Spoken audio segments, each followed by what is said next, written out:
Guys, welcome. Tim Morse with Tactical Response. Glad you're here. I'm with Joey. We're out on the range on January 2nd, so Happy New Year to everybody. Hope you had a good year. Hope the upcoming year is going to be good to you. And we're out here just going to talk about, Joey says it comes up a lot every time he does a live stream, comes up that there's always questions about the 1301 Beretta and the A300 Patrol Beretta and the differences and what's the best one for the money. So first things first, if you look at them, both of them have the same length. Both of them have the same barrel, or I'd say the same barrel, the same length barrel, about a little over 18 inches. Both of them, these are not screw-in chokes. These are basically cylinder bore guns, which would be police action guns. The first thing I notice about them when I pick them up is the A300, the texture on the places where you're going to grip it, back here where your hand's at and on the forearm, is more aggressive than the 1301 is. Not that that's a good or a bad thing, it's just more aggressive. So gloves on, sweaty, bloody, whatever, you're going to get a better purchase on it. Cheeto dust. Yeah, Cheeto dust. The actions, these are two different actions now. The first one, the 1301, uses a system they call the Blink system. It came out with a Gen 1 1301, same system they're using on the Gen 2. They made changes between Gen 1 and Gen 2 for the better, but they did not change the gas system. The A300 has a different system on it, and basically the system it has on it is an old school system, I'd say, that came from the late 80s, early 90s. I've got a 390 Sporting Clays Beretta that uses basically the same gas system this one does. So I think very, very similar. They took one old gas system off the shelf. It was running. It wasn't broke. They didn't need to fix it, and so they put it in this gun to keep costs down. So let's talk about cost. The big deal with these two are the 1301 Gen 2. Because of supply and demand, you're going to pay anywhere between $1,500 and $1,800 for a Gen 2 1301. For the A300, anywhere between $900 and $1,100 is what I've seen them go for. So substantial difference in price. And the next question you need to ask yourself, the number one question you need to ask yourself when you're buying a defense gun, no matter what it is, rifle, pistol, or shotgun, is the reliability. Both these guns have been extremely reliable. This one on the left, which is a A300, I got it personally, bought it personally from shooters. And the first 3 rounds on it were stovepipes failure to eject, and I go, whoa, I must have a lemon. And I just kept shooting it, and after that I have no more malfunctions, and I've handed it out in 2 classes. So I would say it has somewhere around 700 to maybe 1,000 rounds through it. This one on the right is the 1301 Beretta. This is Heather's personal gun that James got her. And you'd have to ask Heather how many rounds. I don't think we've had it in class other than her using it, and she didn't use it exclusively for the 2 days. So I would say maybe 300 to 600 rounds she has through this one, but no malfunctions out of either one of them. Other differences on them are, if you'll look at the loading ports down here, the 1301 has a traditional blocky loading port. On the A300, they scalped this out a little bit to make it easier to load. Let me give you guys a little hint. When you're loading these shotguns that have loading gates or these things in the way, keep your thumb straight when you're loading that shell. Do not ever point it, and it can't bite you. It can't get in there, so it can't bite you. These little cutouts, you see they get these cutouts, I think they're the right size to bite your finger. I don't know why they did that. I'd leave it, I just come across flat with it. But nonetheless, if you have to use inertia and leave your thumb flat to get it in there. Other things, the other difference on this one, this is a 2-piece bolt. The outer knob sticks onto a metal piece. This is a single-piece bolt. I prefer this one. That's the one thing Beretta hasn't changed on the 1301. I wish they would. That's the only, I've lost one on my original gun. I've lost this bolt knob 3 times. And out here on the range, I was able to find it and pick it up and put it back on, and I just kept getting more aggressive with the glue. Trying to keep it on, and when I got rid of it, it was still on. So, but it is, to me, I think a single piece bolt like on the A300 is a better option. Sights are very, very similar. They have a aperture in the back. They have a rail up here. You can put a red dot or something like that. On the front, they have a single post protected by a hood. So very, very similar there. Length of pull is the same, at least as far as I can tell. So that's some of the major differences. Both of these hold 7 in 1, so 8 rounds, 7 in the magazine, 1 in the chamber, so capacity is the same. Both of them weigh extremely, if not exactly the same. I can't tell the difference when I pick one up compared to the other. They're about 6.5 pounds, somewhere around there empty. Naturally, when you start adding side saddles and all that stuff, that's going to pick it up. But out of the box, probably 6.5 pounds, somewhere around there.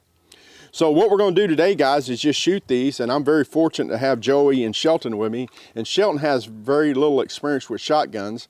So one thing I'm going to ask him to do today, we're going to shoot some shells out of these, and he's going to shoot both guns, and I'm going to ask him if he can tell any difference between the two in function or how it feels to him, you know, how the recoil feels to him and things like that. I don't think you'll have a different sight picture because they're both the same there, but just through the felt recoil and how aggressive the checkering is up here, how he feels about that, and just overall how he likes, which one he would prefer. So that's what we're going to get today. Now Joey's going to start out with the A300. So what has happened here while we were on break, we loaded the magazines of these guns. However, we have not loaded the chamber. So the only way to get this gun around the chamber, there's a button right here on the bottom in front of the trigger guard. You can push it, it will drop around on the lifter, and now when he jacks it in, it'll be loaded. And after he shoots, every time he pulls the trigger, it drops another one out. So he's going to go ahead and load that one. And what also we've done here, just to see if he can tell the difference, we've got a Fiocchi that it's a 1290 feet per second, a game load, number 8. We've also got a Federal number 8, and I don't know what the Federals are, but I'm assuming they're probably 1,100 feet a second. These are Walmart specials, so I'm assuming they're going to be the lower ones. See if you can hear the audio, the difference between the two shells. We mixed them up in this magazine, one of these, and he's going to shoot it, and also he's going to be able to tell whether they have any recoil, the felt recoil difference between the two shells. See if he can tell that as well. Theoretically, I'll be able to. You're hoping I'll be able to tell. Well, we're definitely going to be able to tell because of the sound. The sound's going to be different. I don't know what the first one you got in there. So yeah, shoot me that neither. guy in the heart. All right, here we go. Eyes and ears, everybody's good. Go ahead, Joey.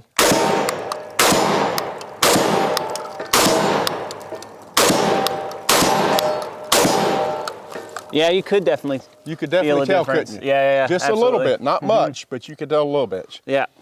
All right, So we've done the same thing with this 1301 now. Oh, sorry, A300. That's A300, 1301. Press the button, get one on the lifter. All he's got to do is rack it in now. All right. And he's going to do the same thing with this one. Now, the two things I want you to look for on this one, the felt recoil on this one compared to the felt recoil on that one, is still using those two different shells. So you can tell a difference in that as well. Okay. All right, anytime you're ready, sir. All right. That's ready to go. Here we go.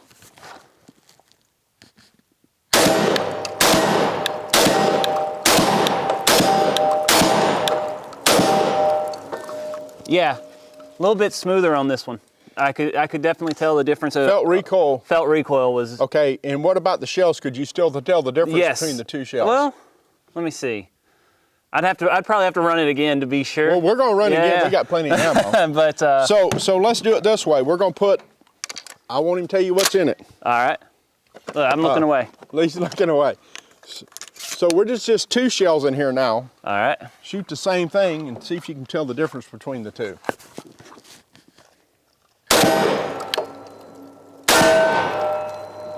I could definitely hear it. Yeah, you can hear it. Yeah, I think that so second one. The second one was the Fiocchi. The first one was a low stuff, and the second one was that 1290 Fiocchi. Yeah. Yeah. You can feel it. So, and you could tell. I want to load you up with about 5 of these, and the reason for these are all the same.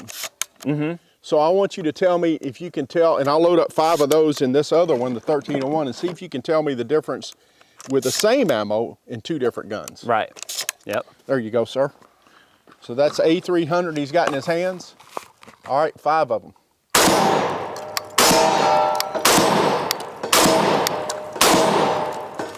Okay. All right, now I'm gonna load up this one. Could have been doing that while I was shooting. I was watching you shoot. You were mesmerizing me. Oh, thank you. You are on my good side, so. What does that mean? I look better on this side. I don't think so. All right, 5 rounds with that. All right.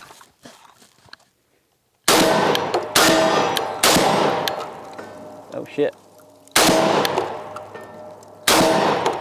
Yeah, this one is definitely a little bit, not much of a difference, but there is a difference. Okay. A little less felt Believe it or recoil. not, I agree with you 100%. I've shot both of them. I think the A300 has a little bit more felt recoil than the 1301 does, and it could be because of that blink system, the gas system. Right. This is an older gas system. This is a new blink system. Maybe that's the difference. It can't be length of pull or anything because they're both the same. Right. Weight's basically the same.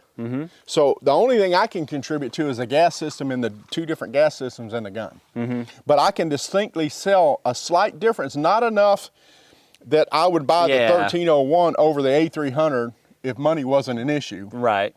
I'd probably still buy the 1301 if money wasn't an issue. But if money's an issue, it's not that bad that I would say, no, I'd buy the 1301. Now, let's talk about this just real briefly because this is about equipping our families. So either one of these guns would be a good gun for a personal home defense gun for the whole family. What I mean by that is they're both, it's going to be a little bit tougher for a short-statured person or a lady because it's a shotgun. But if you go to low recoil stuff, because both of these guns can shoot low recoil without fail, you can go to 1,100 feet a second double-aught buck instead of 1,290 or 1,350. So that low felt recoil is going to help the small statured people, your daughter, your son, your wife. If it cycles, which it does in both guns at this point, I have no reason to believe it won't, I would go buy the low recoil double-aught buck for home defense for the family because it won't beat them to death. Right. All right, we're going to stop just for a second and we're going to get Shelton in here and let Shelton do the same drill we just did with Joey and see if he can tell any differences or have any preference. So before we get off of this, preference, money notwithstanding. Money notwithstanding. Right. Okay. So for me, there's not a big enough if we're not taking the money into consideration, and so it comes down to just like these little things. So while this one feels better shooting a little bit, I actually do really like this aggressive texture up here. Made me feel like solid grip on there and everything like that, and whatever difference there is with the rear sight, and actually what messed me up one of the times was this spun around, and this actually was in my, that's when I was like, oh shit, if you guys catch that, it got in front of the rear sight, so I had to adjust it a little bit. So, but even without that, I felt like I was seeing this sight a little bit better, and that just comes down to, if I were gonna get one of these, I'd have a big dot on it probably anyway, so, But and so let's talk about that real quick. Big dots on shotguns and on pistols. It's a coming thing. People are doing it more and more and more. I have no issues with it either way. But just realize when you put a big dot or you put some electronic on a gun, it can go bad. The battery can quit. It can come loose if you didn't tighten it on enough. All those things. So I want always, even when you put an optic on here, you're going to leave your rear sight and your front sight on. It may not co-witness, but it's still there. If you had to have to quick take that thing off and throw it away because it quit working. Yeah. And then the other thing is, for most of this is home defense. I've got a 7-yard shot. If I was using a big dot or a red dot, big dot. I said big dot. Okay. I said I would put a big dot on there. Okay, big dot. I thought you were talking about optics. Yeah. Okay. No. But if I put an optic on it at 7 yards, if the red dot went out, I just put the glass on him. At 7 yards, it's going to be a hit. Yeah. So we're going to stop it just long enough to get Shelton in here and let him partake. Okay, so we got Sheldon now. Sheldon's going to pick up both these guns are alternated loaded again with the 1,100 feet a second and the 1290. Pick up either gun you want to start with, Sheldon, shoot that target right there. Now, you haven't shot much, so the stance, I'm not worried about a stance, but lean over the gun, don't lean back. Yep. All right, anytime you're ready, you can touch it and press it. And what I want you to try to figure out, safety, push it to the left. Can you tell the difference between the two shells? Yeah. All right. Shoot it empty.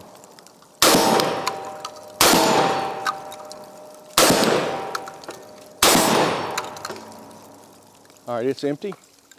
All right, so just set it back down on the table right here. That'd be fine. Did that have 2 shells in it? Two different? shells. What do you mean? This one? What do you mean 2 shells? Did that have 2 the 2 Yes, different it had in that one? and had this, yes. Okay. That second one I felt way more than the Okay, the this first. is the same way. This is a 1301 now. Push the safety to the left and you're ready. It's mixed up as well, so you can tell the difference.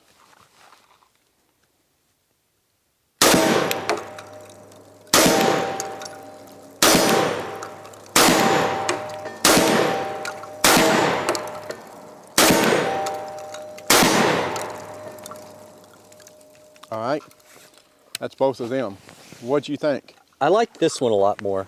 Well, you like it? It felt recoil. It didn't kick, I don't think. So when we're talking about felt recoil, we're talking about the kick, guys, how much it kicks you in your shoulder. And again, Shelton, who's a novice shooter when it comes to shotgun, felt the same thing that we do on both these guns, that the 1301 has less felt recoil. Now I want you to realize something though, we're using the same shell in both guns, so it can't be the ammunition that's giving him that feeling, it's the operating system.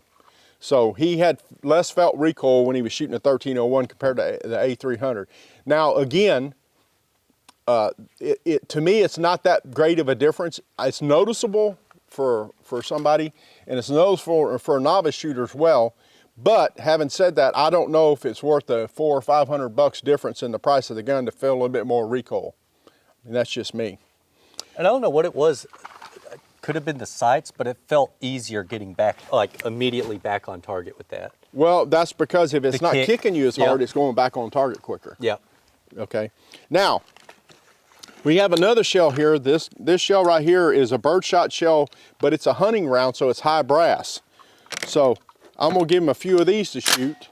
These are a little bit hotter than the stuff we were using already, but just give him a few to shoot and see if he can tell the difference between these two. These would be the same shell in both guns. I'm gonna put 4 rounds in both guns.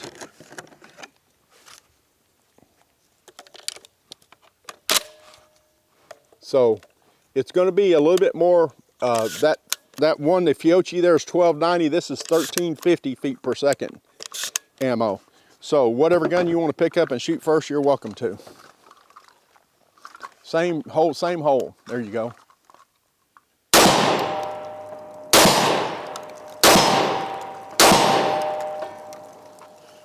All right.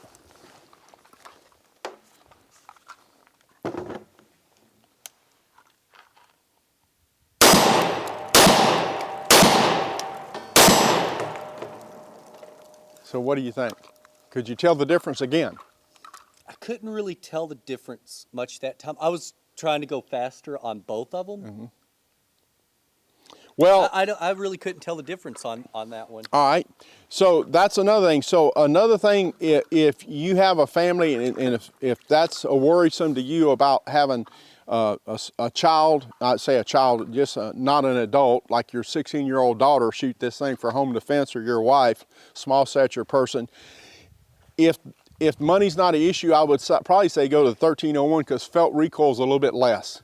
Is it enough for me to make the change? No, it's not. But maybe for you with a family that has small statured folks or kids, maybe it's enough for you guys to go with the 1301 over the A300. Hopefully in that video too, I was watching when he was shooting, you could even see the fact that the low brass, both low brass rounds, they were throwing them different distances away from the gun coming out of the chamber because one was hotter than the other. The Fiocchis were going further than these were getting out of the gun. Both of them cleared the gun fine, but you could tell just when he was shooting, not only the sound, but you could see this thing throw it further, you know. So any rate, hopefully this helped you guys a little bit with the questions you had on these two guns.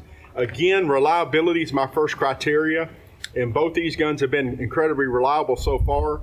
I personally don't trust the gun for a go-to gun, for something I'm gonna carry on my hip or use as one of my go-to guns until I get 2,000 rounds. That may sound extreme to you guys, but you call it, you can do 500 rounds if you're satisfied. But I wanna know this gun's working before I put it into my category that it's gonna save lives. So guys, thanks for watching. We hope you enjoyed it. Again, Happy New Year. Hope to see you guys this year, and hope you have a blessed and great year. Remember, your responsibility to be ready for the fight never ends. You nailed it that time, Tim.